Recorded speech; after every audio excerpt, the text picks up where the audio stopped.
कल्पना कीजिए आप एक ऐसी जगह पर हैं जहां आपकी चीख सुनने वाला कोई नहीं है, जहां रात का अंधेरा अपने साथ अनजाने खतरों को लाता है, जहां भूख आपको अपने ही मांस को घूरने पर मजबूर कर देती है, जहां आपका अकेला दोस्त आपका पागलपन है।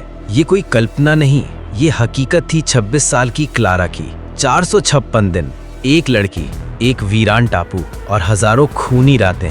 आज आप देखेंगे कि कैसे एक आम लड़की 456 दिन तक जिंदा रहकर मौत को मात दी। ये कहानी कमजोर दिल वालों के लिए नहीं है, क्योंकि ये कहानी आपको तोड़कर रख देगी। कहानी का आगाज होता है 15 जून 2023 के एक सुबह से। अमेरिका के चहल पहल वाले शहर सैन फ्रांसिस्को में 3 दोस्त रहते थे। 26 साल की क्लारा, जिसकी आंखों में तूफानों से लड़ने के सपने थे। उसका जुनून था दुनिया के अनछुए कोनों को खोजना। उसकी सबसे अच्छी दोस्त थी 25 साल की माया और उनका तीसरा साथी था 28 साल का लियाम, एक निडर और अनुभवी नाविक। तीनों अपनी रोज की बोरिंग जिंदगी से एक ब्रेक चाहते थे। वे छुट्टियां बिताने और साथ ही एक नया द्वीप एक्सप्लोर करने का प्लान बनाते हैं। उन्होंने मिलकर एक साहसिक और खतरनाक फैसला किया। वे एक ऐसे द्वीप पर जाएंगे जहां इंसान के कदम आज तक नहीं पड़े थे। एक पुराने समुद्री नक्शे में उन्हें वो द्वीप मिला, एथिलगार्ड आइलैंड। ये प्रशांत महासागर के बीचों बीच एक छोटा सा हरा बिंदु था। उन्होंने अपनी छोटी लेकिन मजबूत जहाज द एल्बाट्रॉस को तैयार किया। जहाज पर महीनों का राशन, पानी और हर जरूरी सामान लादा गया। उनका उत्साह 7वें आसमान पर था। वे एक नई दुनिया खोजने जा रहे थे। वे खुशी खुशी अपनी मंजिल की ओर निकल पड़े। एक ऐसा सफर जो उनकी दोस्ती और हिम्मत का सबसे बड़ा इम्तिहान लेने वाला था। 4 दिनों तक अथाह नीले समंदर पर उनका सफर जारी रहा। हर दिन सूरज उगता और समंदर के पानी को सुनहरा कर देता। उन्होंने डॉल्फिन्स को अपनी जहाज के साथ रेस लगाते देखा। चौथे दिन 19 जून की सुबह दूर क्षितिज पर उन्हें एक धुंधली सी हरी लकीर दिखाई दी। जैसे जैसे वे करीब पहुंचे, वो लकीर एक विशाल द्वीप में बदल गई। एथिलगार्ड आइलैंड उनकी कल्पना से कहीं ज्यादा भव्य और वीरान था। उसका जंगल इतना घना था कि सूरज की रोशनी भी जमीन तक न पहुंच पाए। किनारों पर नुकीली काली ज्वालामुखी चट्टानें खड़ी थी। इन चट्टानों से लहरें टकराकर एक रहस्यमय संगीत पैदा कर रही थी। हवा में जंगली फूलों की मीठी और सड़ी हुई लकड़ी की अजीब सी महक घुली हुई थी। अनदेखी रंग बिरंगे पक्षियों की आवाजें जंगल से आ रही थी। ये जगह जितनी खूबसूरत थी उतनी ही डरावनी भी लग रही थी। लियाम ने जहाज को एक शांत और सुरक्षित खाड़ी में लंगर डालकर रोक दिया। तीनों ने अपनी छोटी नाव से द्वीप पर पहला कदम रखा। उन्हें लगा जैसे वे किसी दूसरी दुनिया या किसी दूसरे युग में आ गए हों। वे इस अनछुई खूबसूरती को देखकर पूरी तरह से खो गए थे। उन्हें ये एहसास बिल्कुल नहीं था कि वे स्वर्ग नहीं, एक पिंजरे में दाखिल हुए हैं। एक ऐसा पिंजरा जहां से निकलना नामुमकिन था। द्वीप पर उनके पहले 7 दिन किसी जादुई सपने की तरह थे। हर दिन वे एक नई और हैरान कर देने वाली चीज खोजते। उन्होंने रात में चमकने वाले नीले रंग के मशरूम देखे। उन मशरूम्स की रोशनी में जंगल किसी दूसरी दुनिया का लगता था। उन्हें एक बहुत पुरानी टूटी फूटी झोपड़ी मिली जो लताओं से ढकी थी। ये किसी भोली बसरी सभ्यता का आखिरी निशान लग रहा था। वे दिन भर द्वीप को नापते और रात में आग जलाकर अपनी खोजों का जश्न मनाते। ये उनकी जिंदगी का सबसे बेहतरीन समय था। वे आजाद और खुश थे, लेकिन उनकी ये खुशी सिर्फ 7 दिनों की मेहमान थी। 26 जून की सुबह उनके लौटने का दिन आ पहुंचा। उन्होंने अपना सारा सामान वापस द एल्बाट्रॉस पे लाद लिया। लियाम ने मुस्कुराते हुए जहाज का इंजन स्टार्ट करने के लिए चाबी घुमाई, लेकिन इंजन से सिर्फ एक खट की आवाज आई और फिर गहरी खामोशी छा गई। उसने दोबारा कोशिश की, फिर दोबारा, पर इंजन स्टार्ट नहीं हुआ। घंटों की मशक्कत के बाद भी वे उसे ठीक नहीं कर पा रहे थे। जहाज का रेडियो और कम्युनिकेशन सिस्टम भी पूरी तरह से बंद हो चुका था। अब वे दुनिया से कट चुके थे। मदद मांगने का कोई रास्ता नहीं था। वो स्वर्ग जैसा द्वीप अब एक भयानक जेल की तरह लग रहा था। उनकी आंखों में खुशी की चमक की जगह अब खौफ ने ले ली थी। उनके पास एक आखिरी उम्मीद बची थी, जहाज पर रखी एक छोटी motor boat, emergency life boat. लेकिन उस पर एक बड़ी समस्या लिखी थी, क्षमता सिर्फ 2 व्यक्ति। तीनों एक साथ उस पर बैठकर नहीं जा सकते थे। ये नामुमकिन था। एक लंबी, खामोश और तनावपूर्ण रात के बाद एक दिल तोड़ देने वाला फैसला हुआ। लियाम और माया उस लाइफ बोट से मदद लाने के लिए निकलेंगे। क्लारा जहाज पर ही उनका इंतजार करेगी। लियाम ने नक्शे के हिसाब से बताया कि उन्हें 8 दिनों में लौट आना चाहिए। उन्होंने क्लारा के लिए 10 दिन का खाना और पानी का स्टॉक छोड़ा। साथ में एक फ्लेयर गन भी दी ताकि जरूरत पड़ने पर वो सिग्नल दे सके। 26 जून की सुबह क्लारा के लिए उसकी जिंदगी की सबसे मुश्किल सुबह थी। उसने रोते हुए अपने दोनों दोस्तों को गले लगाया। हम जल्द लौटेंगे क्लारा, हिम्मत मत हारना। क्लारा द एल्बाट्रॉस के डेक पर खड़ी उन्हें दूर जाते हुए देखती रही। वो तब तक देखती रही जब तक नाव समंदर में एक छोटा सा बिंदु बनकर गायब नहीं हो गई। वो वापस जहाज के अंदर बने छोटे से कैबिन में आ गई जो अब उसका घर था। उसने कैबिन की दीवार पर पहला निशान खींचा, दिन 1। हर सुबह वो उम्मीद से समंदर को देखती और दीवार पर एक और निशान खींच देती। 10 दिन बीत गए, 10 निशान खिंच गए, लेकिन कोई वापस नहीं आया। 11वें दिन की सुबह सूरज उगा, पर क्लारा की उम्मीद का सूरज डूब चुका था। वो समझ गई थी, वो इस अनजान दुनिया में अब बिल्कुल अकेली थी। क्लारा को लग रहा था कि उसके दोस्त उसे छोड़कर चले गए हैं, लेकिन वो बेचारी ये नहीं जानती थी कि उसके दोस्त अब इस दुनिया में नहीं थे। जिस दिन लियम और माया द्वीप से निकले थे, उसके दूसरे दिन ही उनके सिर पर मौत का साया मंडराने लगा था। आसमान अचानक काला हो गया और समंदर पागल हो गया। पहाड़ जैसी ऊंची लहरें उनकी छोटी सी नाव को खिलौने की तरह उछाल रही थीं। लियम अपनी पूरी ताकत से नाव को संभालने की कोशिश कर रहा था, लेकिन उस भयानक तूफान के सामने उनकी हिम्मत जवाब दे गई। एक दैत्याकार लहर ने उनकी नाव को हवा में उछाला और पलट दिया। एक पल में ही वे दोनों उस ठंडे, गहरे और बेरहम समंदर की गहराइयों में समा गए। उनका वादा, उनकी दोस्ती, उनकी जिंदगी, सब कुछ वहीं दफन हो गया। और यहाँ एथलगार्ड आइलैंड पर क्लारा उस वादे का सच होने का इंतजार कर रही थी। एक ऐसा वादा जो कभी पूरा होने के लिए था ही नहीं। वो हर रात जहाज के केबिन में दुबकी रहती, तूफान की आवाज सुनती और ये सोचती कि उसके दोस्त कहाँ होंगे। उसे नहीं पता था कि जिस तूफान से वो डर रही है, वही तूफान उसके दोस्तों को उससे हमेशा के लिए छीन चुका है। उसका इंतजार अब कभी खत्म नहीं होने वाला था। वो उस द्वीप पर अकेले रहने और अकेले मरने के लिए छोड़ दी गई थी। दोस्तों के जाने का यकीन उसे अंदर से तोड़ चुका था। अब लड़ाई सिर्फ जिंदा रहने की थी, हर एक सांस के लिए जंग। खाना हफ्तों पहले खत्म हो चुका था। वो कई कई दिनों तक भूखी रहती, पेट में पत्थर बांधकर। पीने के लिए पानी का कोई झरना नहीं था, वो सिर्फ बारिश पर निर्भर थी। जब हफ्तों बारिश ना होती तो प्यास से उसका गला सूख कर काटा हो जाता। वो सुबह पत्तों पर जमी ओस की बूंदों को चाटकर अपनी प्यास बुझाती। रातें सबसे ज्यादा खौफनाक थी।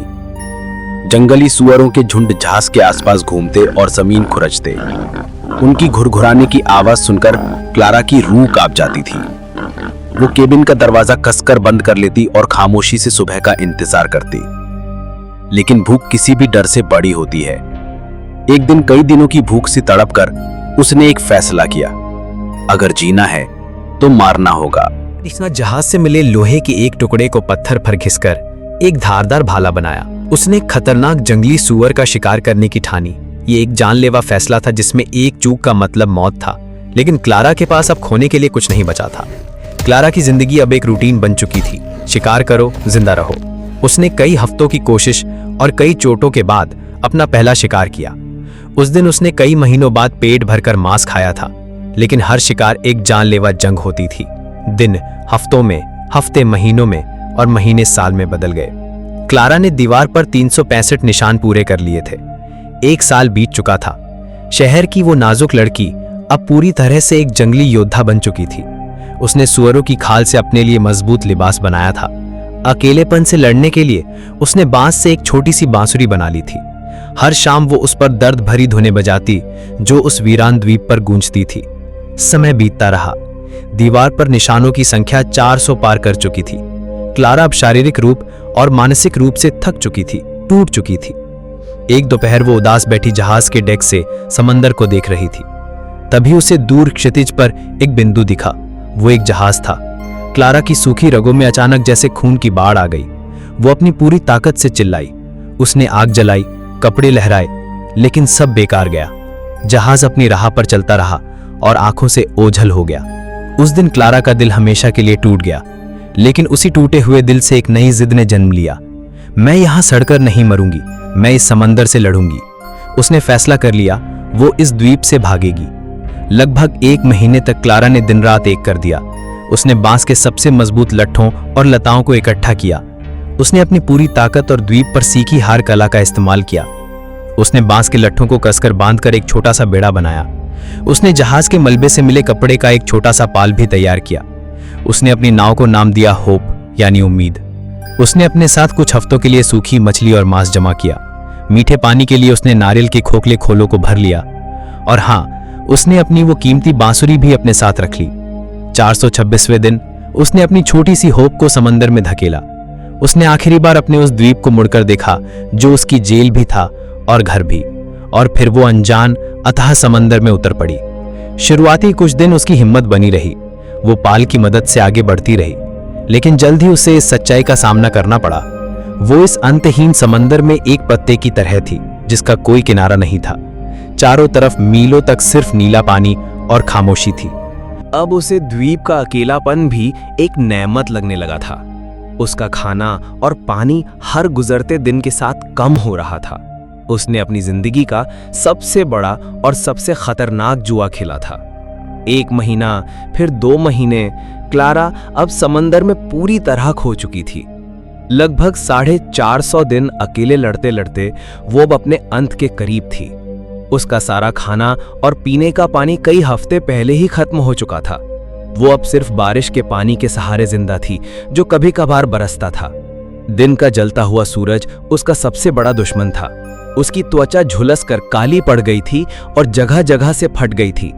नमक वाले पानी और हवा ने उसके शरीर पर अनगिनत जख्म दे दिए थे। वो भूख से इतनी कमजोर हो गई थी कि अब हिलना भी मुमकिन नहीं था। उसका शरीर सूख कर लकड़ी के एक ढांचे जैसा रह गया था। उसे अब अक्सर मतिभ्रम होने लगे थे। उसे आवाजें सुनाई देती थी। उसे लगता था कि माया और लियाम उसे नाव से पुकार रहे हैं। कई बार बड़ी बड़ी शार्क मछलियां उसकी नाव के आसपास मंडराती थी, लेकिन अब उसे डर भी नहीं लगता था। उसने खुद को मौत के हवाले कर दिया था। वो बस अपनी नाव पर बेहोश सी पड़ी रहती, अपनी आखिरी सांस का इंतजार करती। उसने जीने की हर जंग लड़ी थी, लेकिन अब वो ये जंग हार चुकी थी। उसकी हिम्मत ने जवाब दे दिया था, शरीर ने साथ छोड़ दिया था। उसकी कहानी का अंत अब बस कुछ ही घंटों की दूरी पर था। इस विशाल बेरहम समंदर में वो गुमनाम मरने वाली थी। ये उसकी कैद का 456वां दिन था और शायद आखिरी भी। वो अर्ध बेहोशी की हालत में थी जब उसे एक बहुत दूर से आती हल्की सी गूंज सुनाई दी। शायद ये भी उसका एक वहम था, उसने सोचा, लेकिन गूंज बढ़ती गई। ये एक इंजन की आवाज थी। उसने अपनी जिंदगी की बची खुची सारी ताकत लगाकर अपनी गर्दन उठाई। दूर, बहुत दूर नहीं, उसे एक जहाज दिखाई दिया। ये एक बड़ा रिसर्च वेसल था जिसका नाम था ओरायन स्टार। ये इतना करीब था कि उस पर चलते हुए लोग भी नजर आ रहे थे। क्लारा ने चिल्लाने की कोशिश की, पर उसके गले से सिर्फ एक फुटफुसाहट निकली। उसकी आंखों से गर्म आंसुओं की धारा बह निकली। ये कैसी किस्मत थी, जिंदगी इतने करीब आकर भी इतनी दूर खड़ी थी। तभी उसकी नजर अपनी गोद में पड़ी उस बांसुरी पर गई। उसके दिमाग में जैसे बिजली कौंधी। मेरी बांसुरी! उसने कांपते हुए टूटे हुए हाथों से उसे उठाया, अपने फटे हुए होठों पर रखा और अपनी आखिरी सांसों की ताकत से उसमें फूंक मारी। एक बहुत ही कमजोर, टूटी हुई, दर्द और उम्मीद से भरी एक धुन निकली और आयन स्टार के डेक पर एक अफसर शांति से समंदर को देख रहा था। तभी उसे हवा के साथ आई वो अजीब, दर्द भरी और नामुमकिन से धुन सुनाई दी। उसने हैरानी से अपने साथी से पूछा, तुमने वो सुना जैसे कोई रो रहा हो? उन्होंने दूरबीन से उस दिशा में देखा और उन्हें वो छोटा सा बेड़ा दिखा। पानी में कोई है। जहाज का सायरन बज उठा। जब बचाव दल उस तक पहुंचा, क्लारा बेहोश हो चुकी थी, लेकिन उसकी उंगलियों ने अपनी उस बांसुरी को कसकर पकड़ रखा था। उस एक धुन ने उसे मौत के मुंह से वापस खींच लिया था। उसने अपनी हिम्मत और उस बांसुरी की धुन पर मौत को भी हरा दिया। क्लारा की ये अविश्वसनीय कहानी अगर आपके दिल तक पहुंची हो तो इस वीडियो को एक लाइक जरूर दें और कमेंट्स में लिखकर बताएं कि इस कहानी के किस हिस्से ने आपके रोंगटे खड़े कर दिए। ऐसी ही और हैरान कर देने वाली कहानियों के लिए मेरे चैनल को अभी सब्सक्राइब करें। मिलते हैं अगली कहानी में, तब तक अपनी हिम्मत बनाए रखें।